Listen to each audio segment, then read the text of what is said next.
Salam, biologiya 7-ci sinif dərslikdən bu 3-cü bölmədə 3-cü bölmədən toxumların cücərməsi mövzusu. Açar sözlərdə cücərmə, rütubət, hava, temperatur verilib. Yəni cücərmənin rütubətdən, havadan və temperaturdan asılılığını görəcək bu mövzuda. Toxumların cücərməsini araşdıran tədqiqatçı apardığı təcrübə nəticəsində yalnız B sınaq şüşəsindəki toxumların cücərdiyini müşahidə etdi. Baxaq bu sınaq şüşələrində nə var ki? A sınaq şüşəsində quru pambıq və toxumlar, B sınaq şüşəsində yaş pambıq və toxumlar qoyub, C sınaq şüşəsinə qaynar su ilə toxumları qoyub. D sınaq şüşəsində isə hava -4 dərəcədə olarkən yaş pambığın üzərinə toxumlar qoyub. Və burada görünür ki, sadəcə yaxşı temperaturda, toxumun cücərməsi üçün yaxşı temperaturda və yaş pambıq üzərində toxumlar cücərmişdi. Toxumun cücərməsi əlverişli şəraitdə onun canlı rüşeymini inkişaf edərək yeni bitkiyə başlanğıc verməsi prosesidir. Cücərmə zamanı yaşıl yarpaqlar əmələ gələn kimi rüşeym toxumun ehtiyat qida maddələri hesabına qidalanır. Çünki niyə? Yaşıl yarpaqlar əmələ gələndə artıq fotosintez baş verəcək və bitki öz qidasını hazırlayacaq. Yalnız fotosintezə qədər bitki qidalanır endospermdə və yaxud da rüşeymin ləpələrində olan ehtiyat qida maddələri ilə. Ondan sonra əksər bitkilərin toxumlarının cücərməsi üçün müəyyən temperatur, rütubət və hava lazımdır. Bununla yanaşı toxumun canlı rüşeymi də zədələnmiş olmalıdır. Canlı rüşeymi zədələnməmiş olmalıdır. Bu amillərdən biri olmadıqda toxum cücərmir. Deməli, nələr lazımdır? Toxum zədələnməməlidir, rüşeym yəni zədələnməməlidir. Temperatur, rütubət, hava lazımdır. Toxum çox vaxt zədələnməli olur ki, onun daxilinə su sızsın. Bu indi bitkidən bitkiyə fərqlənir. Amma rüşeym zədələnməməlidir. Temperatur, rütubət və hava da lazımdır. Ondan sonra fəaliyyət hissəsində qablarda nəm torpaq, quru torpaq və sulu toxumlar verilmişdir. İşin gedişində soruşur ki, 1-ci və 2-ci qaba quru torpaq doldurun və 2-ci qabdakı torpağa şüşəyə yaxın yerləşəcək 5 ədəd toxum bastırın. 2-ci qaba biraz su əlavə edərək torpağı nəmləndirin. 3-cü qaba 5 ədəd toxum qoyun və üzərinə su əlavə edin. Hər 3 qabı sinif otağında bir yerə qoyun. Sizcə bir neçə gündən sonra hansı qabda toxumlar cücərə bilər? Yəqin ki, nəm torpaqda cücərəcək.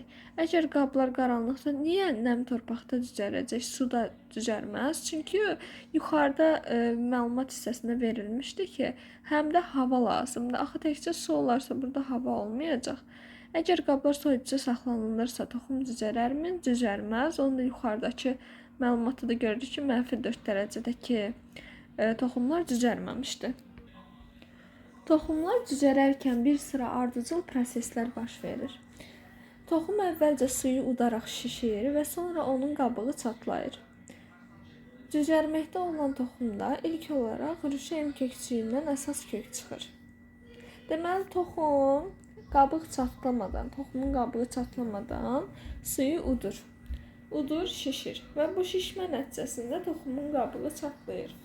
Cücərməkdə olan toxumda ilk olaraq rüşeym kökçüyündən əsas kök çıxır və torpaqda inkişaf edir. Əsas kökün üzərində əmələ gələn yan köklərin köməyi ilə o torpağa daha möhkəm bərkitilir.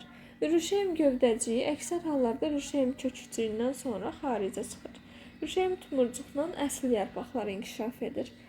Lobya bitkisində rüşeym gövdəciyi böyüyərək torpağın səthinə öz ləpələrini və tumurcuqlarını çıxarır.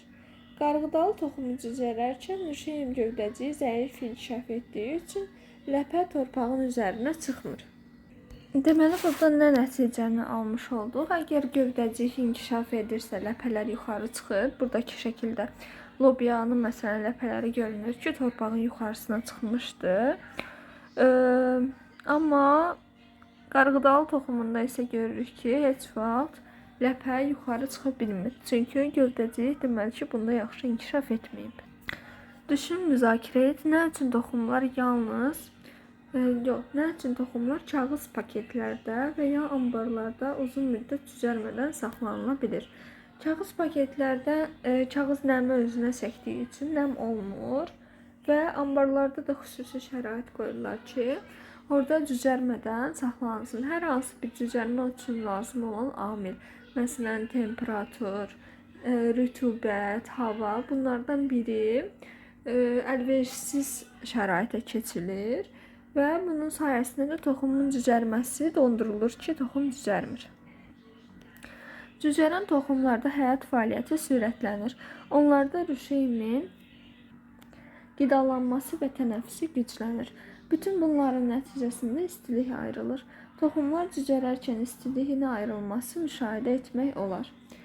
Əgər toxumlar qapalı qabda nisbətən uzun müddət saxlanılarsa, onların rüşeymi məhv olur və cücərmə qabiliyyəti itir. Ona görə də toxumları quru, havası yaxşı dəyişdirilə bilən şəraitdə saxlayırlar. Yəni ki, havasız şəraitdə tamam məhv olur. Əgər toxumu saxlamaq istəyiriksə, onu sadəcə rütubətdən qorumalıyıq, quru şəraitdə saxlamalıyıq. Toxumlar cücərərkən istilik ayrılır. Nəyə görə? Çünki cücərmə zamanı həm rüşeym qidalanır, həm də orada tənəffüs prosesi baş verdiyi üçün toxumlar cücərərkən istilik ayrılır. Sonra bilirsinizmi hissəsində bir ləpəli bitki olan çəltik, yəni düyü bitkisinin toxumu cücərərkən suda həll olmuş oksigendən istifadə edir. Çəltik toxumları suyun altında cücərir. Öyrəndiklərinizi tətbiq edin. Noxud toxumu cücərərkən baş verən dəyişikliklərlə əlaqəli qrafikləri nəzərdən keçirin. Hansı qrafik düzgün tərtib olunmuşdu? Toxum cücərərkən ayrılan karbon qazının zamandan asılılıq qrafiki necə olar? Burada görürük ki, toxumun kütləsinin zamandan asılılığı verilib və burada görürük ki, toxumun kütləsi əvvəlcə azalır, sonra isə artır, sonra yenidən azalır. Toxum cücərərkən bu baş verir. Azalması ona görə baş verir ki, oradakı ehtiyat qida maddələri ilə bitki özü qidalanır. Ondan sonra ayrılan istilik miqdarının zamandan asılılığı isə həmişə eyni qalır. Ləpələrdəki qida maddələrinin miqdarı daim azalır. İstifadə olunan oksigenin miqdarı isə yenə azalır. Bir hissədən sonra isə dəyişmir. Çünki artıq sonra bitki özü oksigenini hazırlamaya başlayır deyə istifadə olunan oksigenin miqdarı azalır. Azalır, bir hissədə isə olduğu kimi qalır. Yəni ilk cücərəndə daha çox oksigenden istifadə edir. Toxum cücərərkən ayrılan karbon qazının zamandan asılılıq qrafiki necə olar? Ayrılan karbon qazı da ilk vaxtda daha çox olar, sonra isə azalar. Çünki tənəffüs gücləndiyi üçün ona görə əvvəlcə daha çox olur, sonra azalır.